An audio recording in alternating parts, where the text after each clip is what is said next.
All right, welcome to another episode of Great Light North. My name's Sour Outlook, and I am with Messiah Ward.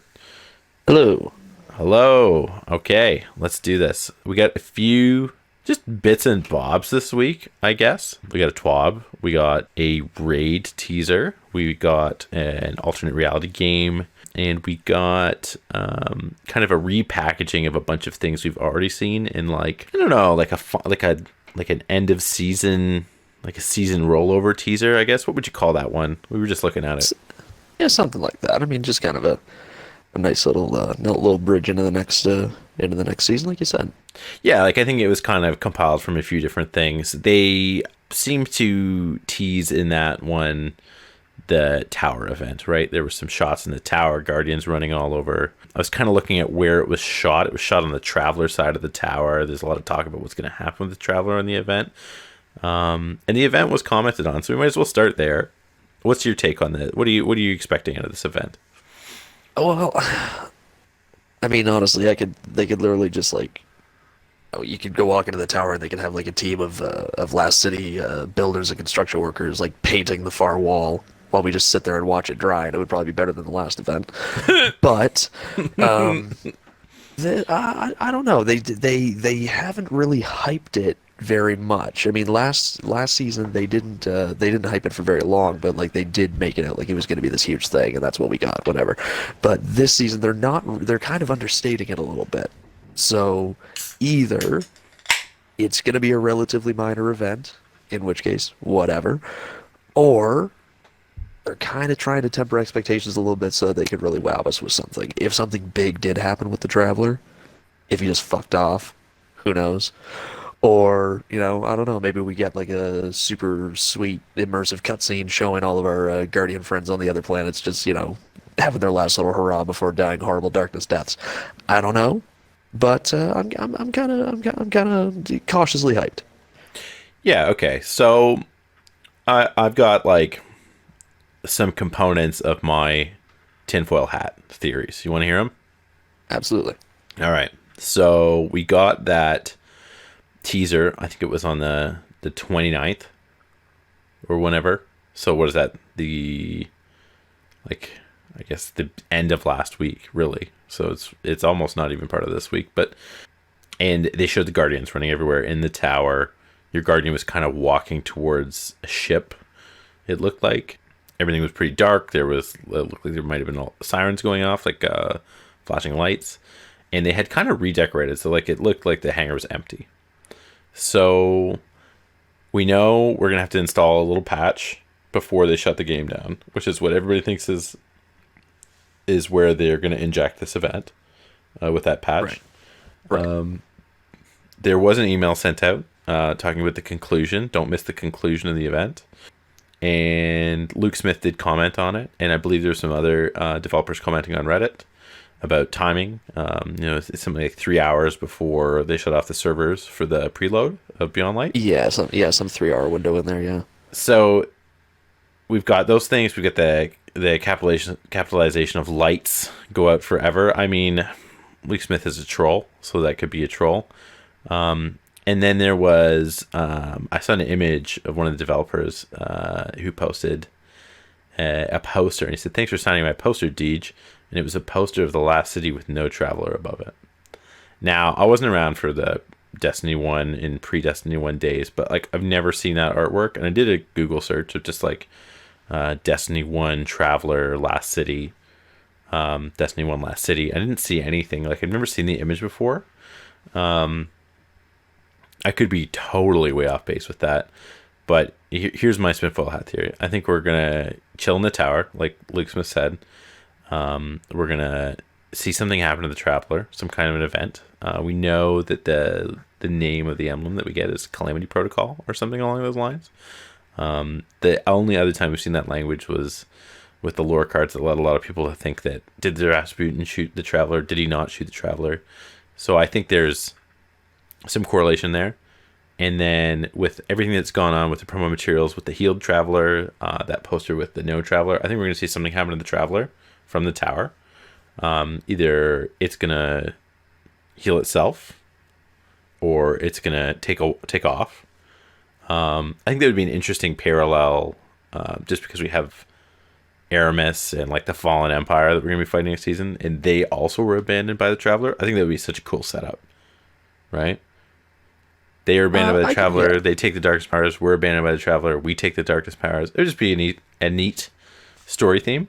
But I really think we're going to see something happen with the Traveler, and I imagine it's going to be slow. I think the reason they're not hyping it up is because they had so much backlash with the Almighty event, and that this event was already in the pipeline, and they're like, well, we're just not going to make a big deal about it then. Right? We're not going to tell people it starts at this time and then have them stand around for 2 hours. Like we're literally going to have the lead on the game, Luke Smith, say, "Oh, you're just going to chill in the tower until we turn the lights out." Right? Like set Yeah, I can expectations see low. that. Because the Almighty event was big, but only for the period of time that something happened. Right? Sure, but I Yeah. mean, even when things were happening, it was still pretty fucking minor. Well, I think having the Almighty shoot overhead, the crash landing was cool. It's They did okay. alter the tower slightly. Like they showed that they had that ability. I think it was interesting enough. But like, what everybody got in the space, like what, 3-4 hours beforehand? Yeah, something like that. Yeah. Yeah. Um, and I think the worst case scenario is that something happens. So it's a 3-hour time window that they've given us, right? You're gonna load the patch, and then they're gonna shut the game off 3 hours later. I think the worst case scenario is the thing happens 5 minutes before they shut the game off. Um, I don't know because I mean, again, I don't like bringing it up because I know it's a pretty divisive audience, but they did that for the end of Fortnite Chapter 1. Okay, the black hole thing, right? And that worked out pretty fucking like beautifully. They had this big huge event. It was big, it was glorious, everyone loved it. It all ended and literally it was like, okay, cool, servers are off, game's gone. And you had people just going nuts for the next 24 hours, right? Yeah, like people were like I don't know, doing something like big it can conspiracy work. theories. If it's executed properly, it could work, especially if the event leaves us with a good, solid cliffhanger. Which is why I don't really think, as much as I think we think it'll involve the Traveler, I really don't think it'll be anything along the lines of the Traveler healing itself or anything like that. Because if you're going to kick off Beyond Light with, or really if you're going to kind of send off Shadowkeep and kick off Beyond Light with a cool like attention grabbing event, I think it's got to be something a little more on the darker side, just because I don't know, it wouldn't really flow right if it's just like, okay, it's the big finish to the season. Oh no, the darkness is on our doorstep. Oh hey, look at that, the Traveler just healed itself. All right, anyway, we're gonna go fuck off and go get some darkness powers. It doesn't flow right. Okay, yeah. I dig it. I dig it. The only reason I think maybe it's the Traveler either heals itself or leaves, it's because I think the leaving would be an interesting parallel with the Fallen, right? Oh, absolutely. But if it's darker, what do you think that entails? Like, is the pyramid ships going to come to the last city? Well, we do have Osiris's vision of the future in the Infinite Forest with the Last City with a pyramid overhead instead of the Traveler. It's an idea if they wanted to kind of, use that as a bit of foreshadowing and kind of go off of something like that. If, we keep thinking, well, the darkness is here, the Traveler saved us last time, something big's gonna happen, and then it totally does just piss off, and the pyramid just like, just kind of drifts into its spot. It'd be, I don't know, that could be a cool moment to end the season on. That would be interesting. The this kind of leads into the next topic, which is this week at Bungie we got the TWAB. We got info about a new exotic kiosk and another kiosk that was going into the tower, and they showed images of those things in the tower, and that basically like poked a pin in my they're getting rid of the tower balloon, and I was like, motherfuck. Like I was kind of hoping for this fourth year that we were going to get a new social space. I think we still might, and I'll get into that after. But basically, they've given us two new kiosks. One is a way to acquire old exotics that were tied to raids, that you can get with currency you get from raids. Right. So for me, that'll be like the Acreus that I never got, right? I'll just run some of the new raids, the raids that are still there, get that currency, and then they haven't talked about pricing. I might have actually kind of glazed over that point. Would our old raids gonna drop the same currency as well? Like the old raids that are staying? So they made it sound like I actually have the TWAB right here. I'll just really quick. It's called Monument to Lost Lights, which is really dour when you think about it. But anyways, it's in one of the vault spaces. So like the wall of vaults. Right. On your way to Shacks, they've kind of taken one of those and created a kiosk. It's actually quite beautiful. And they said specifically, players will need an amount of glypher, destination materials, masterworking materials, and an exotic cipher or ascendant shards in order to purchase the exotic or legendary which they desire. We're also introducing a currency, Spoils of Conquest, which can only be acquired when completing raids. This currency will be required for exotics previously tied to vaulted raids. I mean, I mean, just at its core, I think it's a good idea. To keep everybody happy. You've got old exotics that some people are like, oh no, like I'm gonna lose my chance to get them, and they keep them available, but at the same time, they still keep them kind of not exclusive, but they kind of keep the experience of like these ones came from the original raids. You have to do more raids in order to get them. I just think it's a good solid base. Yeah, people are already like, what's the drop rate? There's already a little bit of gatekeeping going on with this one because people want to know what the drop rate is. And they're like, well, I had to do 10,000 Last Wish raids to get my 1K voices. So, 1K voices is a bad example because it's not getting vaulted. But Teraba, for example, is one that's getting vaulted that you'll be able to use Spoils of Conquest to buy, presumably. It just based on the language here, and right. So if you had a hard time getting that, and it's like, oh, you need to run like 3 raids to get enough Spoils of Conquest, I think some people might be upset about that, but also like, who is desperately needing Teraba right now? You know what I'm saying? Well, yeah, I mean, just completionists, really. But I guess a little bit off topic, but I think I must have been just stupidly lucky when it came to raid exotics because I ran Crown of Sorrow like for the very first time to get my Moments of Triumph this year. Come down. And There we go. I ran it, I think, 3 times, no, 4 times maybe, and got my Teraba. That's it? Yeah. That's pretty good. And that was The only prior one to that gave me any. to the drop rate buff? I'm honestly not sure. It was a while ago.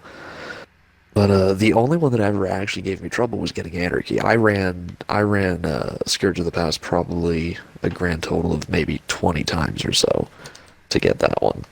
Well, I finally got Anarchy. I told you about that the other night. You did, yeah. So, very nice. Congratulations. D Infinity was doing Anarchy runs.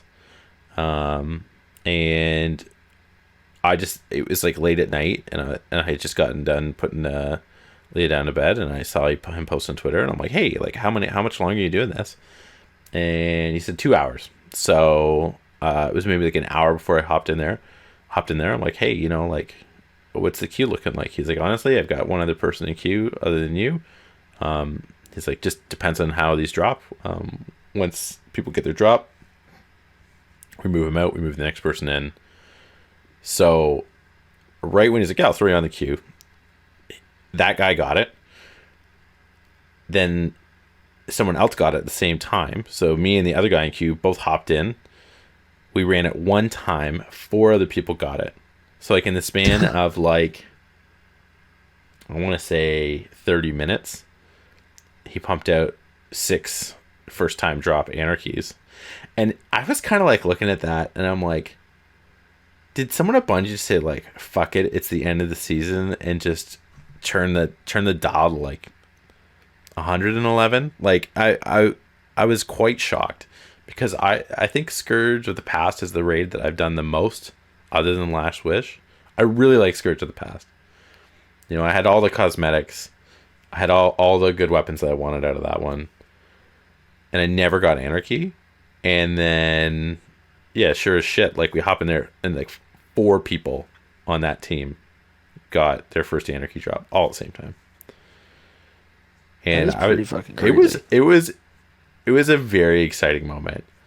Like, and I think even Dan was shocked. Um, and he's put, I think, what did he make a goal for himself? I don't know how many months he's been at this. I want to say it was like maybe a month and a half ago, the first time I saw him do this, maybe 2 months ago. And he said, "I'm gonna get 100 people Anarchy before the season ends." Jesus.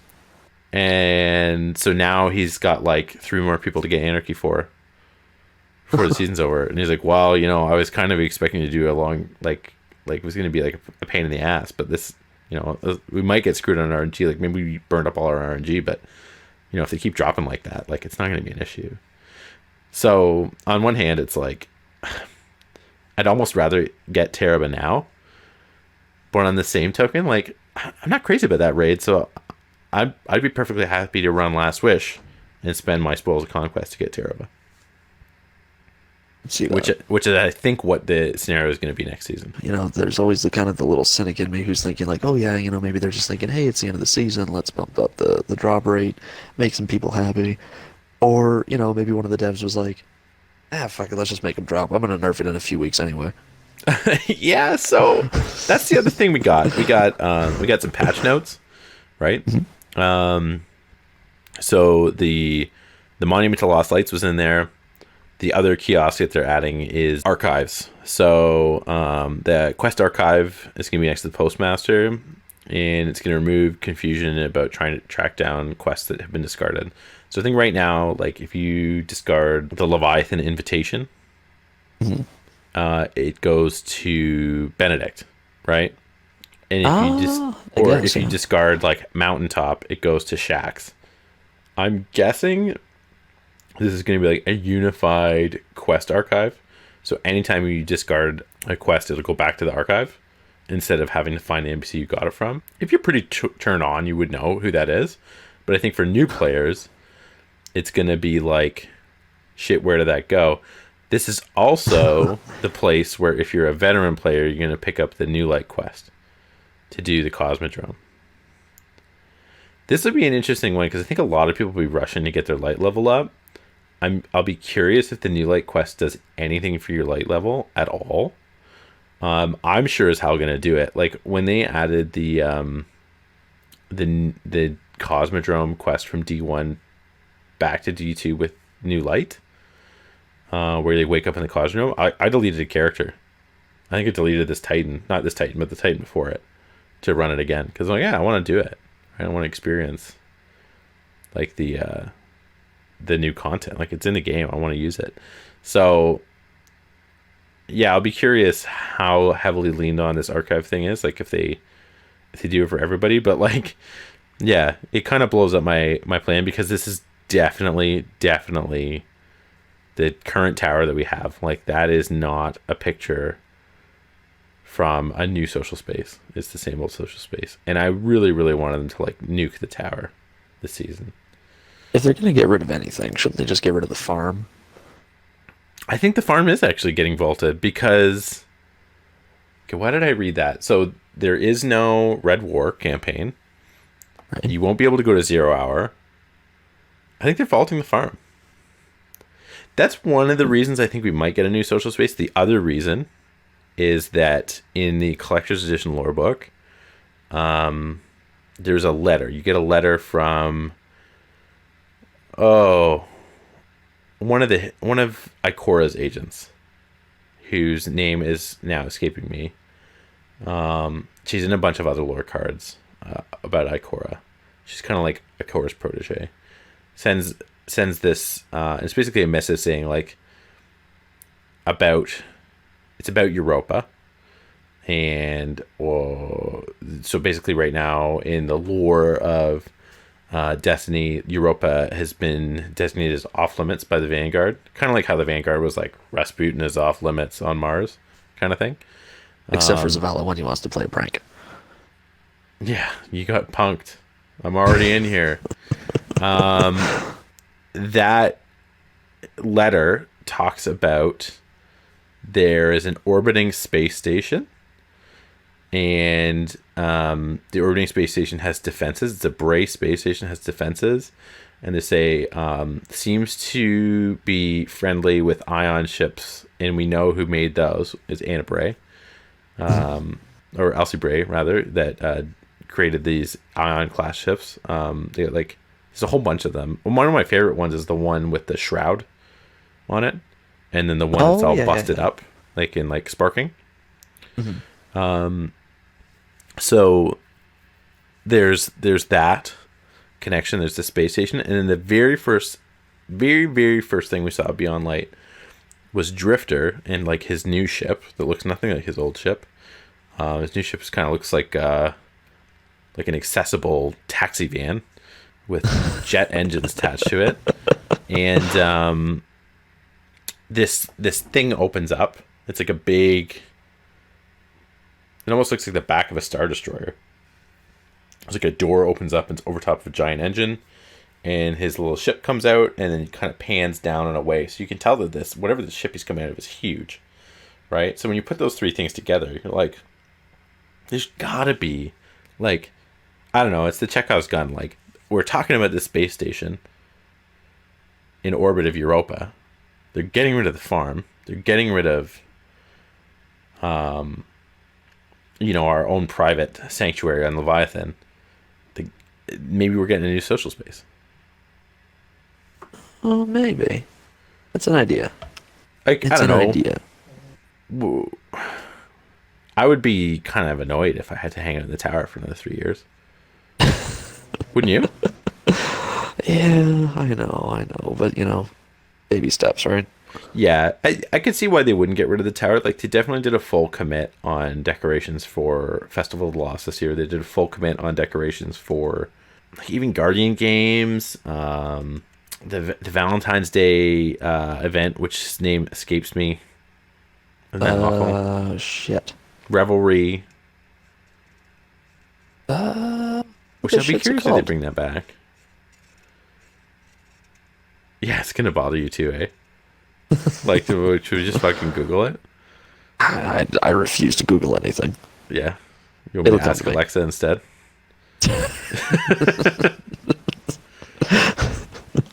I have an Alexa now. Oh, yeah? You have to be careful how loud you say that. You can rename She gets her, triggered can't very you? easily. What's that? You can rename Alexa. I don't think you can rename Google.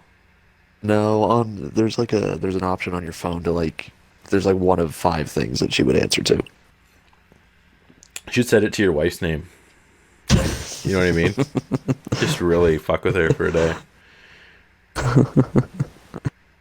Anyways, I won't. We won't go there. Oh, okay, so that's the TWAB. There's like 3 other things in the TWAB that are worth mentioning. They're changing. They already talked about this, but they're bringing it back up about player identity. So your Guardian's hair and head models are being replaced with improved versions. I do think the hair and head models are a little bit derpy. They've just they've been in the game since Xbox 360, and they look like it. You know what I mean? But I'll be curious to see. A lot of people are kind of saying like, yeah, it's improved, but if it looks different enough that I'm annoyed by it, I'm gonna have to like literally make a new character because we don't have the option to change it. Yeah. Right? It's like Morrowind. Like you set it and that's it. So if you get like halfway through Morrowind and you're like, there's a lot of clipping with this particular set of ears on the Dwemer that I picked. I better like Oh my God, there's so much wrong with what you just said. Dunmer. Like it's just like you'd have to just roll a whole new character, right? Because you can't change it. Yeah. Well, I mean, when I first started playing Morrowind, I mean, I was young. I just liked the whole big open new world thing. I didn't know anything about it. And I was just like, oh, look, cat people. I got pretty far into the game before I was like, you know what? I really wish I could wear shoes. Exactly. I don't know. You don't think that's an issue? You don't think you'd be like, Yeah. Khajiit has shoes if you have coin. Like, I just think, I don't know. I think they're asking for trouble. I think there will be enough people annoyed by the changes to make, I don't know, whatever. It's test community. Of course there's going to be people that are annoyed. Anyways, I just think that is like an unforeseen, it's probably foreseen. I just wish they'd put a goddamn hairdresser in the tower. And Yeah. like I would pay literal money for a beard. I guess the reason that they're not doing that is because like so many people have exos and so many people have awoken, and the models are different enough. Like you might be able to put a beard on a human masculine character and a awoken masculine character, a good beard. Even a feminine character, you can get like a real Peaches thing going, but like you can't put any of that shit on your exo. So it kind of I don't know, an exo with a beard would be funny, but like it's just kind of breaks the aesthetic choices they have going now. So I wonder how they're going to handle that. Oh, you can put it on this one, but not that one. Maybe they won't ever do beards. I really think they should, personally. Especially since Drifter has a beard. Like, if Drifter gets a beard, I want a beard. Anyways, they put a really great meme in the TWAB as well. Fixed a bug that prevented online friends from showing up in the roster on Stadia for players with more than 100 friends. Stadia has more than 100. Well, I'm assuming it's like a Tom from MySpace thing. Like Mr. Stadia probably has all 100 in like 3. So he probably like personally filed that report. It's like, Excuse me. I want to have all my friends in one place. Like, that is not what we built Stadia for. This is discrimination against really the most forward-thinking platform. All right, that's enough Stadia. This is the one thing that jumped out at me. I'll do Hunter Dodge and then we'll do this other thing. So they changed the cooldown on Hunter Dodge. I think they're just trying to make the freezing and teleporting that's coming to the game next season slightly less oppressive. I think it's still going to be incredibly oppressive because if it's to do with incoming stasis, fine, I get it. If this is their response to people complaining about Barricade and Rift taking too long to cast, I'm 100% against it. I don't know, like it seems like a weird counter to Barricade and Rift taking too long to cast. Okay, That's my point though, is that sometimes it is sort of a knee-jerk response. They're like, oh well, we'll just make this other thing worse as well.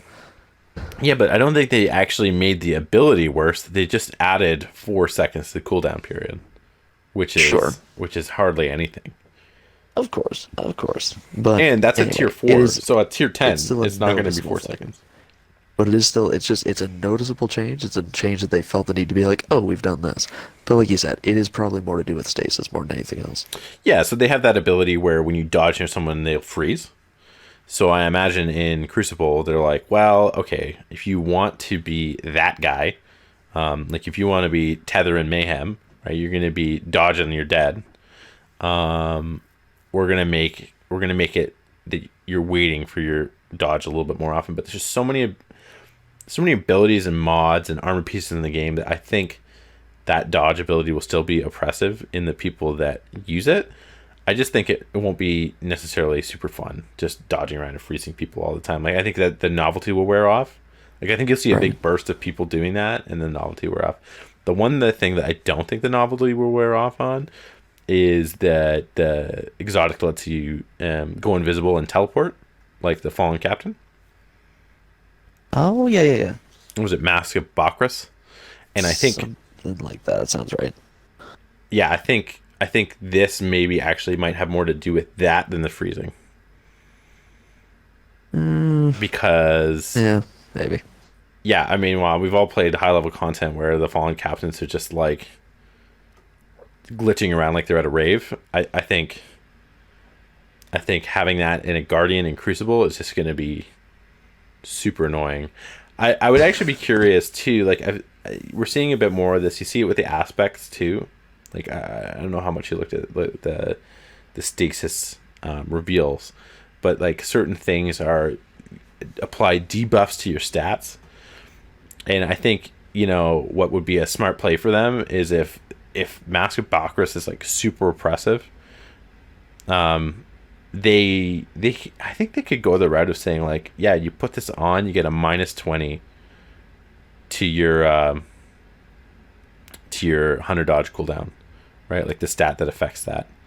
You get a -20. So if you want tier 10, you got to go tier 12. You know what I'm saying? You like way overshoot it to get the top, right? So the idea is being it's like this ability is really oppressive, so we're going to balance it by making like when you put this armor piece on, you actually get a debuff to that stat that affects cooldown. I think that would be having. I don't know if they have the ability to do that, but it seems like more and more they're putting things like that in the game. Like you see that with the Charge with Light mods and the Warmind mods, where they had like debuffs to stats or buffs to stats when you applied the mods. I think if they go in that direction with armor pieces, they could make an ability like this invisible dodge that could be super oppressive, but just tune it down just enough so that it's not like, game breaking. Exactly. It's a very fine line to walk, but I'm sure sometime, maybe months down the road, they'll figure it out. Yeah, maybe like next year. Yeah, that's really all I have for the TWAB. Like, except for this one last thing, and this will be quick, which is the Point of the Stag. So they've increased the Point of the Stag's max power level to 1310. A lot of people complained longly and loudly, imagine that, about how many bows were getting sunset. And like, I don't think people are taking bows into Iron Banner. I don't think people are taking bows in, well, I guess they are taking bows into Iron Banner. That's where the Point of the Stag comes from. But I don't think people are taking bows into trials. I don't think they're taking it into raids. I think this is them saying this is going to be the bow you get this season. Again. Well, no, because we got Whispering Slab, right? So we have had one bow recently, but yeah, what do you think of that? Like, obviously, you can get Point of the Stag in the loot pool for Iron Banner. We're having Iron Banner the second week of the season, but yeah, discuss. I'm the wrong person to ask about here. I couldn't give a shit about Point of the Stag, if I'm being 100% honest. I like Point of the Stag, but do you care about bows?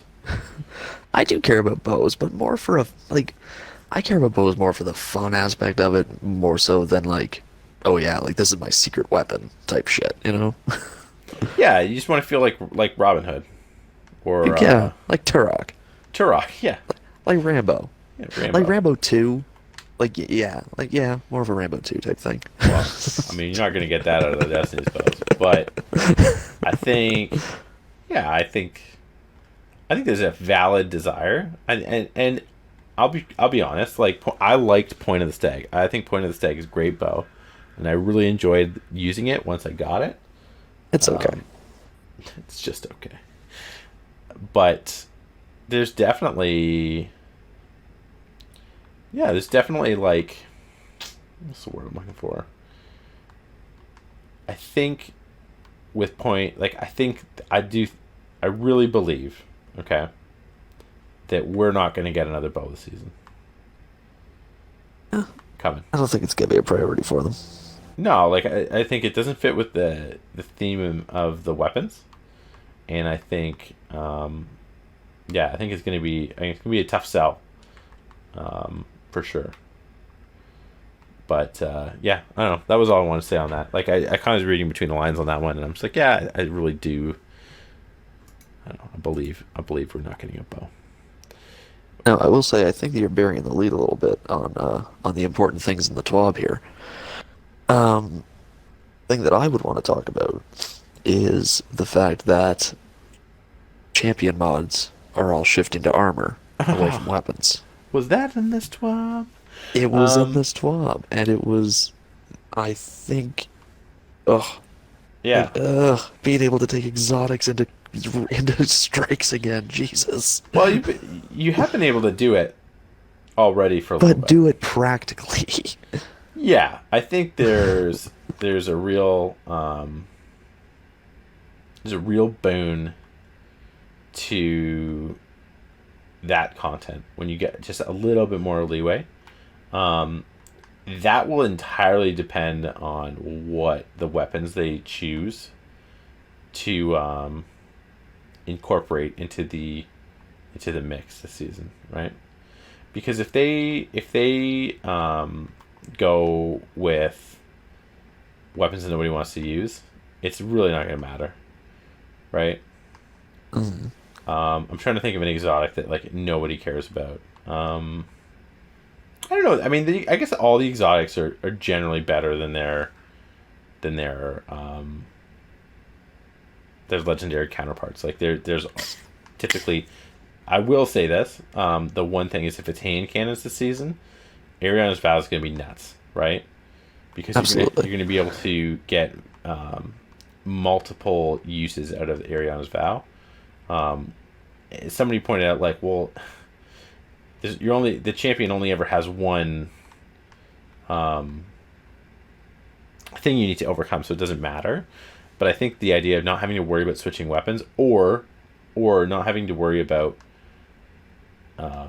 if you can bring one thing to do two things, I think that will always trump, um, a poor choice of words, will always be better than having to bring three items, one each for each specific um, job. Like, I think having the leeway is going to be huge. I will Absolutely. say I had a massive pun off with one of my Twitter friends, and I don't want to say I won, um, but yeah, it's kind of talking about how great Ariana's Vow is going to be, and I will say the final pun of the pun off was, I said this is the way, armor mods for champion abilities truly is Ariana's Tau. I And fucking hate you. yeah, I mean, didn't get a lot of likes, but sometimes you don't do it to be popular. You do it to be right. Jesus Christ. Okay, this isn't going in the podcast. Where are you? I am. Jesus Christ, I'm still loading. I wasn't even paying attention to the screen. I'm literally still loading into the tower. Oh shit! Did I leave I'm your a, fire team? Are we even the same I fire must be. team anymore? We're not. But I tried to Oh, join yours, and I'm literally just endlessly loading. oh, maybe it's just having a hard time matchmaking. I am going to go back to the character screen and then come back in and see if that works. Okay, we're gonna have to maybe get like a little additional footage, or I might just loop it back to one of the other locations. Whatever works. You know, go back and forth on IO. Um, yeah. Anyways, so moving on from the TWAB, we got one other interesting thing, game related thing. Two interesting things. I'm not going to devote a lot of time to um, the ARG just because I don't know if it's 100% finalized yet. But okay, so you saw the raid teaser or the Deep Stone Crypt teaser? Yes. Okay, thoughts. I'm liking the tone. I'm liking the kind of tone it had. Kind of a very creepy horror type thing, a little Dead Space thrown in there. I liked it. For a 30-second teaser, it got me kind of stoked about something I don't know much about. I think of all the things that they've shown from Beyond Light, this one actually had me the most hyped up. I'll be curious what the payoff is. If it is in fact fully realized like that, like if it has that element of like environmental horror, where you've got this like pristine environment and then things just start breaking down. It almost reminded me of just the way they framed the teaser, where it was like, look at this pinnacle achievement of like human engineering, and then also here's like horrific scenes of like robots that have been completely torn apart and destroyed. Right. I think if they play it off right, you'll get that. You'll almost get that. Oh Christ! It's on the tip of my tongue. Would you kindly? What is that one? Oh, Bioshock. Bioshock, right? That Bioshock denouement where it's like, oh, there's like some weird cultists here. They're pretty messed up, and then it's like, oh no, they're really messed up. Like when that kind of like when that other shoe drops in Bioshock, that feeling that you pit your stomach, you're like, well, now I gotta see this through. I think it's so cool. You know what my takeaway from the teaser was though, beyond that environmental horror bit that we're kind of What's that? commenting on. There was a lot of space in those shots that did not look like raid spaces to me. Yeah, no, totally. And this is kind of where I keep coming back to that third playable space. Right? We're getting the Cosmodrome, we're getting Europa. Do you think they're going to pull the trigger on the Deepstone Crypt as a patrol space or an event space? Oh, I really don't know. I don't, I don't know. I don't know if I see it. No. I'll tell you why. I don't think they would show us anything that would tip off like a jumping puzzle or any of the game mechanics. And those were pretty tight corridors. Like there were tight corridors in the way that like Titan Lost sectors are tight corridors, right? So is it going to be is the anteroom to the Deepstone Crypt going to be like in the Dreamy City where you have all of this kind of like wanderable space in the Dreamy City that doesn't really get used much, but it kind of gives you the vibe of the raid space, right? No.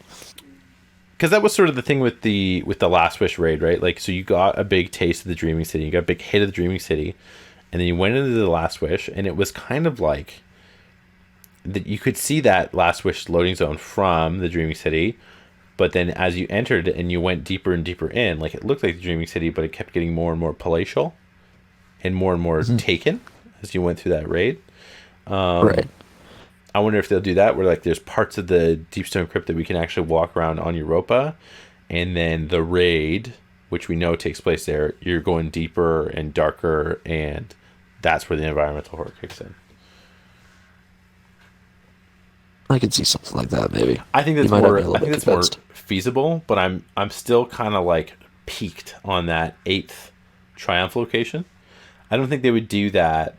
No, I think the raid triumphs are going to be filed under raids, like activities. I don't think it's going to be location triumphs. I think we got I think we have 8 triumph locations, distinct locations. So yeah, I'm sticking to my. I'd put money on it,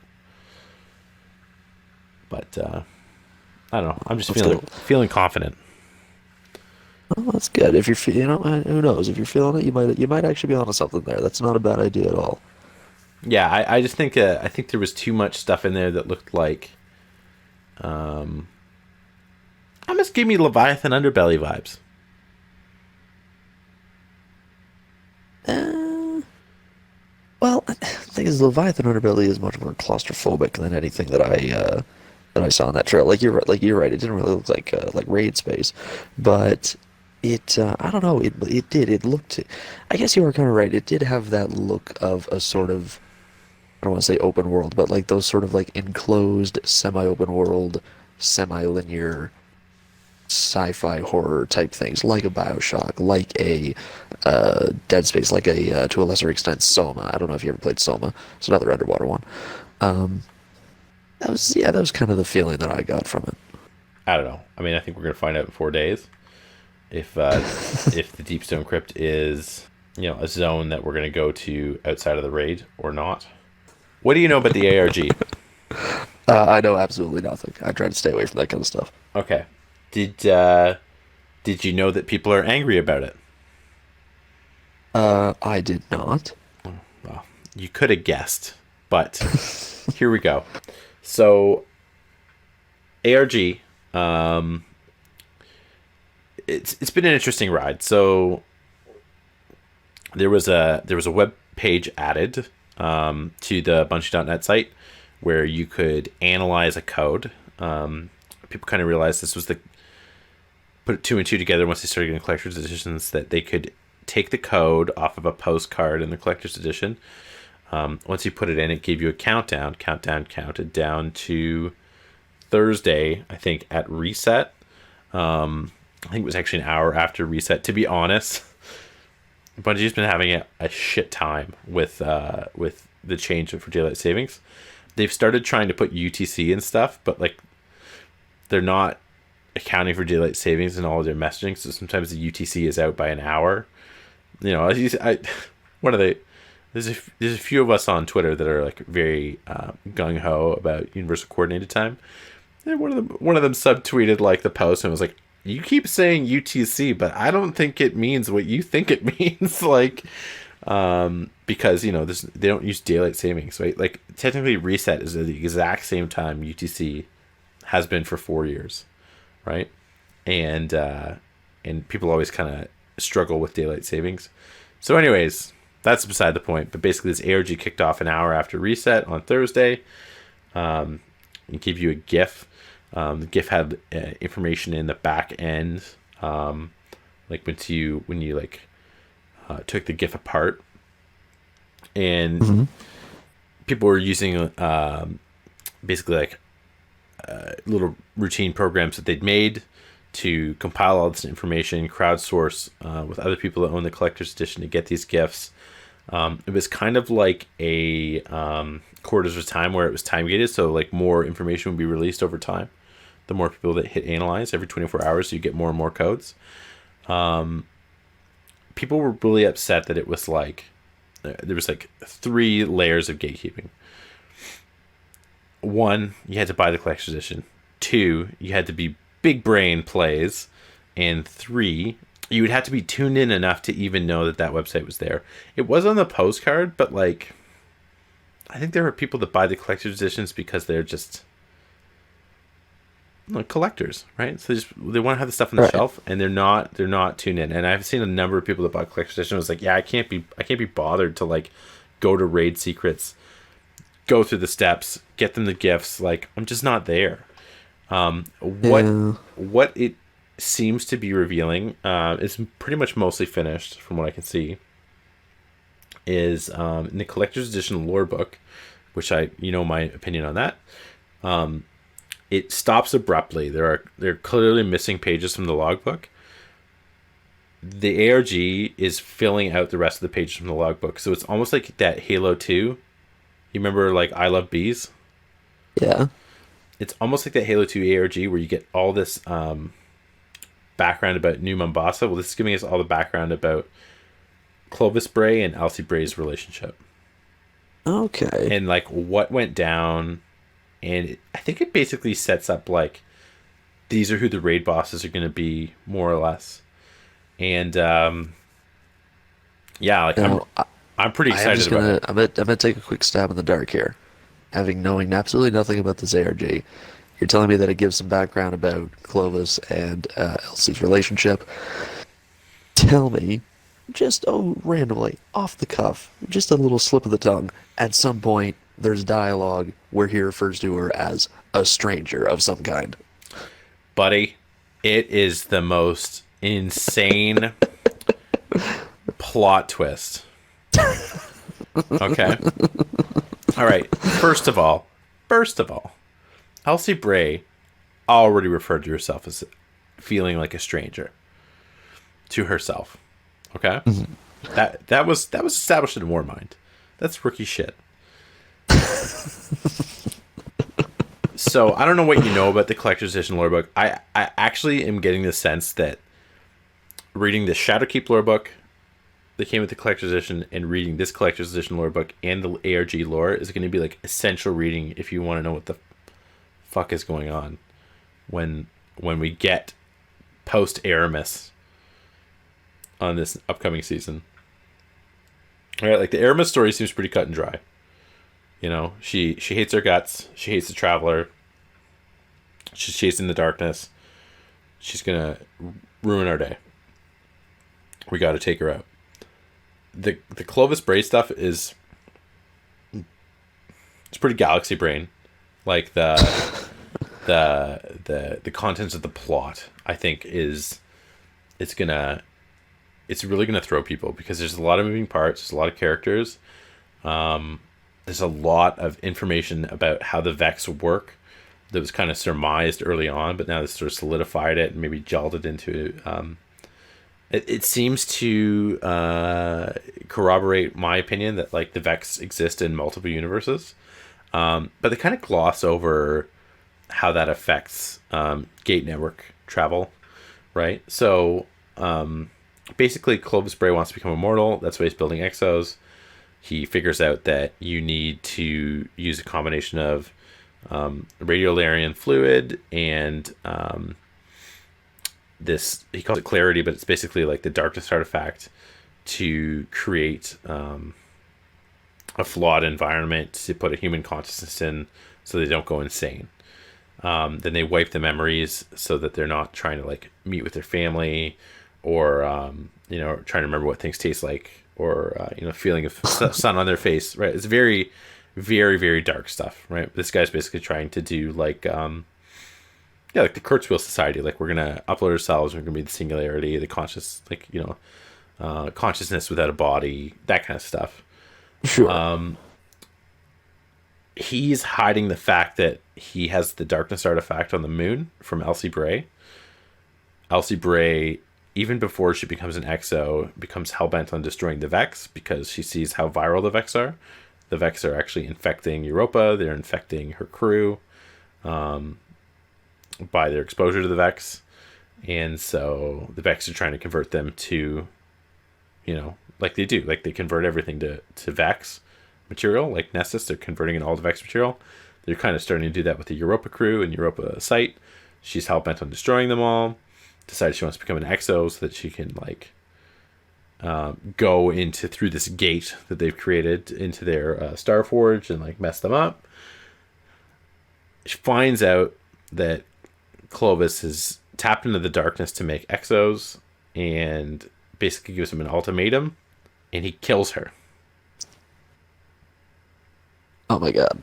And then he reboots her and removes her memories. And then so he's like the ultimate bad guy. Like kills his own granddaughter, reboots her so that she can continue to do her work fighting the Vex for him and helping him with his project. Meanwhile, like he's getting like crazy pig organ transplants, just this crazy scene. There's this honestly, like, so the big joke is Destiny's T14, right? Like that's everybody said like, oh man, like if they could just have the stuff that was in Halo that made it like kind of gritty and raw, right? Like they don't do it. There's no blood splatter. Like when you shoot the Hive, they don't like gore doesn't fly out like in Doom 2016. It's very PG, right? Very T14. There is a section of the ARG lore that talks about Clovis Bray waking up on an operating table from one of his pig organ rejuvenation sessions where they basically replaced all of his internal organs with pig parts, which is very, very Warhammer 40k. Like I love how much they borrow from Warhammer 40k with that. He wakes up on the operating table and he's hallucinating a Vex talking to him. He's hallucinating that the Vex is putting their hands into his spinal cord, which is like braided out of his head. He's basically just a disembodied head, and all of his parts are lying on the table, flayed open. So his nervous system's in one pile. Like it's just like the way they describe it. I'm like, this is the most disgusting thing I've ever read, and it is so not. It's the most disgusting thing I've ever heard. Honestly, I was memeing with somebody. They're like, somebody needs to draw a picture of the scene because it is so disturbing. And so I just got like that picture of David when he gets his head ripped off in Prometheus. And I was just like, oh, you mean like this? Like it's so messed up, right? And like the I don't know. They really turned a corner with Clovis on like how evil of a person they could conjure up. Like he has to be a raid boss, right? Because he's still in the Deep Stone Crypt. Is basically where they left it at. So like I think that would be a great way to tie up Elsie's story. Like, I know what my grandfather did to me. Let's go fuck him up. Yeah, and you know what? That's all the motivation I need to go into a raid at all. I'd say that's perfect. That's a perfectly nice, simple little setup. He's like a really bad dude. Is basically. And he sounds like he's not the best, if we're being honest. Oh, I think he's like the best at being the worst. I think they've kind of peaked because they haven't had an enemy quite as compelling as Oryx in a while. Even Aramis is sort of like a whatever. Like I feel like Aramis is going to be a bit of a throwaway character, unfortunately. Kind of like the Fanatic. Well, if I mean, ultimately the Fanatic was a henchman. Yeah, I suppose. I mean, he also has an undead army of Scorn at his disposal, so you would assume he would be a lot more. It's like a Gaul situation, right? He's stolen the light, and we killed him. You didn't solo it in like 5 seconds, right? And then at least the Fanatic, they make you time gate his fight. You gotta really hit him up. But yeah, like I think we're gonna go through that Aramis portion of the campaign, and I think we're gonna get enough stranger dialogue that we're gonna be like super pumped to kill Clovis Bray. Oh, dude, I'm already pumped. Like I'm jacked. I'm jacked already. Okay, you got it. I'm gonna send you a link to the ARG lore book and the CE lore book. It's a good read. Like there's been more than a few people who just like tapped out. Right? Can someone give me the Coles notes, because like I don't know if I can read this whole thing, but I'm telling you there are sections of it that are so phenomenally written. I don't know. Anyways, I'm gushing, but like, I think it's great. I think it's really, really great. I think the only thing that would make it better is if you booted up Beyond Light day one and you could just read it in the game. Because that's my gripe with the Shadowkeep lore book. That's my gripe with Cade's journal. With the Callus lore book, the Confessions. Like, yeah, that's my gripe. Yeah, I mean the lore that actually gives you the background to know why things are happening in the story should probably be in the game themselves. It has like literally become required reading. I mean, okay, if you didn't read the Shadowkeep Collector's Edition lore book, you would not understand that the artifact you get at the end of the campaign, there was one already discovered by the Bray team, and it was sent to Europa. You wouldn't know that. So, I feel like it's required reading. And the fact is, I didn't know that. I played through all the Shadowkeep, and I never knew that while I was playing. Well, I mean, there's that anomaly map, right, on the moon from D1. And that was like where they were keeping it, I think, before they sent it to Europa. Or it's one of the sites. I don't know. I'm probably mischaracterizing that whole story, but the idea that like you could play through all of Shadowkeep and not understand that there was that connection, that huge narrative connection between the two, that just strikes me as odd. Yeah. Odd enough. All right. Okay. So, do you have anything you'd like to note? You said you've been watching something on Amazon Prime. I have been watching something on Amazon Prime. It's not brand new. It came out just a little while ago. It's a new British show, Nick Frost and Simon Pegg, called Truth Seekers. Oh, I've seen ads for this. It looks funny as hell. It is like it's not Shaun of the Dead. It's not Huffuz. It's not like laugh out loud, like like oh my god, my sides are hurting. But it's funny. It's kind of cute. It's kind of oddly wholesome, and oddly enough, it's actually kind of creepy at times too. It's really fucking good. Okay, I can dig it.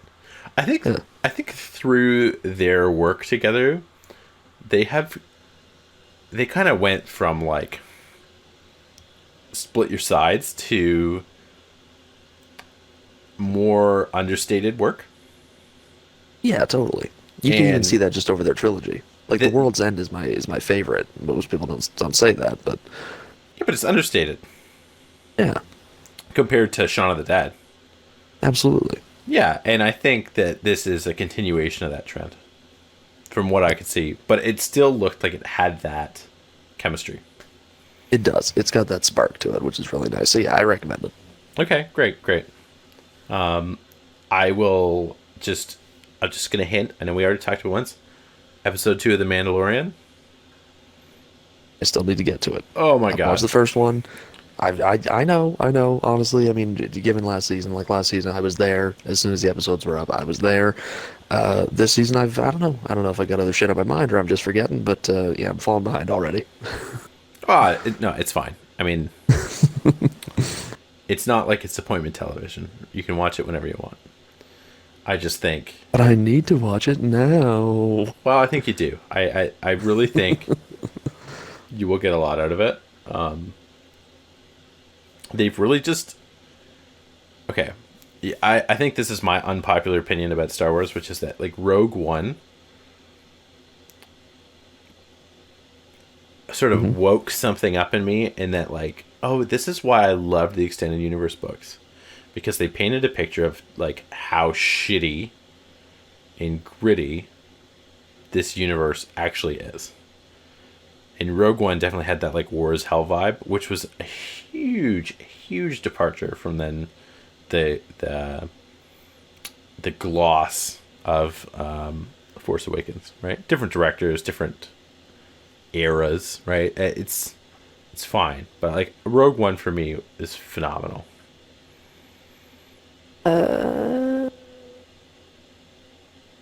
Rogue One was good. I don't think it was a fucking masterpiece by any means.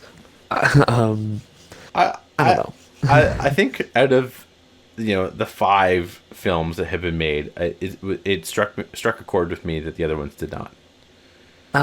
Yes. Okay, I will give you that. I will absolutely give you that. It was, and I'd go so far as to say, yeah, it's probably the best of it's the best of the new ones. Yeah. Oh, Yeah. really? More so than Solo? Yeah. I was not a fan of Solo. I liked things about it, I did, but overall it fell pretty flat with me. I think the inclusion of all the character traits of HK-47 from Knights of the Old Republic in that one droid character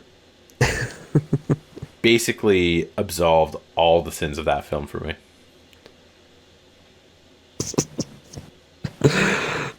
Jesus Christ. Like the Okay, prison, the fair prison, enough. the prison break section where she's having a meltdown. I think, yeah. I mean, you've kind of heard my whole Star Wars is told from a droid's perspective, rant. Yeah. And obviously they departed from that in the most recent trilogy, but Solo served that up, like served it up in a way that I'm like, I want more of that. So yeah, I don't know. I enjoyed Solo, but Rogue One for me captured a lot of the grit of the extended universe novels that was missing from Star Wars for me, as like a thing that I enjoyed. And especially when they kind of said like, yeah, all that extended universe stuff, just throw it in the garbage because we're going to tell new stories. I was kind of like bummed out that it was going to be missing that, and it definitely delivered on that for me. So I like that. What I will say about this current episode of The Mandalorian that just passed is it takes that grit of the universe and I think just turns it right up. Way past where Rogue One took it. I'm gonna get afraid that you're overselling it. I'm not overselling it. I think there will be Oh, that's a ballsy statement. it's subtle. Like it's way more subtle than Rogue One's take on the dirt and destruction of the Star Wars universe. Okay. But it's just, I don't know. I think they're onto something, and I think if this whole season is a pace with the first 2 episodes, and this is exactly what happened last time, so I'm not gonna hold my breath. But if the whole season is a pace with the first 2 episodes, this season Mandalorian is just gonna just melt faces. All right. Okay. Good. You know what? Hey, I'm even a bit more excited than I was before. All right. Yeah. Let's fucking see let's see how it goes. Okay. Since we're on the topic of Star Wars, this is the thing I want to duly note. Do you know what the Machete Order is? Yes. Yes, I do. Okay. So there was a lot of discussion about the Machete Order, sort of in the circle that I run with, and then it got me to thinking. The circle you run with. Well, like Of fucking underground Star Wars viewers. my social media bubble, it was kind of went off on the Machete Order, because people have tried to slot Solo and Rogue One into the Machete Order. But they don't tell the same story. Well, like Rogue One is like, it's a prequel for about 5 minutes. Yeah. You know what I mean? Like it's really not required. And its place is obvious, but like, where do you put the Han Solo in the Machete Order? Well, you don't, because the entire point of the Machete Order is that you're essentially just like telling Anakin's story in a more cohesive way. Yeah, exactly. So there's no room for fucking spin-offs. No, right? So like, Rogue One doesn't do anything for that goal. Right. Neither does Solo. Mm-hmm. So I got to thinking about what other ways could you spin it. And I think that you and I need to pose a challenge to ourselves and come up with the Memento Order. Okay. And I think the purpose of the Memento Order is that you take all the films, right, in the Star Wars universe, and you watch them in an order that is bewildering until you watch the final film. Right, it's like a picture that doesn't snap into focus until you hit play on the last one, and you're like, oh, that's what this is about. Oh, I was really confused. You really had me there in the first 9/10, but that last 10th, oh, I don't know. Am I onto something here? Here was my theory about how you would do the Memento Order. I think you need to start with episode 3, but then flip over to Force Awakens. Ew. That's a bold move. But think about it, because they're just connected enough, right? Because you get those Vader shots in Force Awakens, and you get the Vader shots at the end of episode 3. Because I think if you watch them together, you'd be like, does this take place in the same universe? It's not clear. Like, if you'd never seen Star Wars before. Right? But then you were like, oh, wait, that guy was in both movies for like 30 seconds. Oh, Jesus Christ. So then you go to... I don't know. Then you go... You watch... Okay, here's the thing. I don't know. No, I don't like where this is going. Okay, hear me out though. It's like, I'm not even asking for consent. You gotta understand what there's some untapped potential with the Memento Order. All right, let's just power through it then. Okay, let's power through it. So you get episode 3, all right, and then 7, and then you do number 8. Okay. Okay. And then you do Solo. It's just a flashback. And you're like, okay, that's an interesting story. I was just introduced to this guy. All right. And then, right? Then you do Rogue One, episode 4, episode 5. Okay? and then you do 9.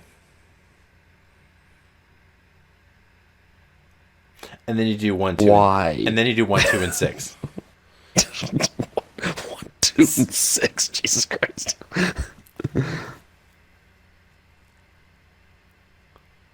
I know you're not sold, but I think you just need to put in the 14 hours sold. and do it. Damn near fucking traumatized trying to wrap my head around this. I think the idea is that it's like you paint a line drawing and you can't tell what it is until you put like the last line in place. Right?